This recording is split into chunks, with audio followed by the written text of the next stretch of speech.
Welcome to Trekking the National Parks Part 2. If you haven't seen Part 1 yet, please watch that video before you see this one. In this video, we'll go over a few example turns so you can see more in depth how this game is played. At every point in the game, there are 3 national park cards in play. The icon at the bottom right indicates how many points the player will win if they get that card. In order to obtain these cards, you need to have the amount of icons that are listed to the left. I have a Trek card here that has trees on it. That means I can use this towards the Rocky Mountains, but I also need 1 more of these cards as well as 2 purple mountain cards. Travis here has 2 national park cards. He needs 3 more in order to win the game. As we see here, he has a 7 and a 7, so his total score right now is 14 points. Garrett also has 2 national park cards. He has a 5 and a 7, so he only has 12 points. Right now, it's Garrett's turn. He's trying to get the Rocky Mountains. He's right here up at Theodore Roosevelt, so he needs 3 in order to land here. But he also needs to make sure he has the correct icons at the bottom. Let's see what he has. Okay, he's got 2 mountains, 1 tree, and 1 footprint. Now, according to this card, he's going to need 1 more tree card in order to get the Rocky Mountains. He can make 2 moves, so for his first move, he draws a Trek card from the top of the pile. Oh, look at that, it's a tree. So he has enough cards now to get the Rocky Mountains.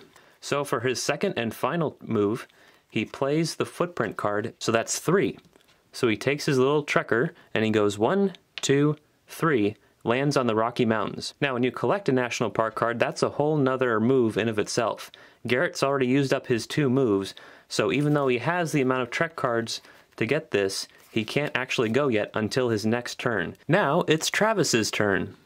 Little does Garrett know that Travis is also trying to go for the Rocky Mountains. So Travis also has 2 turns. Let's take a look at his Trek cards. Okay, as we can see here, Travis has 2 mountains and 2 trees, which is exactly what he needs in order to get this card.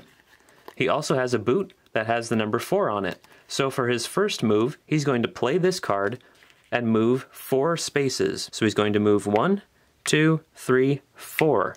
He lands on the Rocky Mountains, and because Garrett is there, he actually knocks Garrett back to start. Now Travis is on the Rocky Mountains, and he still has 1 more move to go. So because he has enough Trek cards, he's going to play all 4 of these, and he's going to actually get the Rocky Mountains, which brings his total up to 24 points, which means Travis is in the lead. I'm winning? All right. Okay, quick question. Why are we having Travis win here? I mean, it's fine. I'm a little confused. Like, is this the actual game, or is this just an example? You know, because I'm kind of supposed to be the star of this video.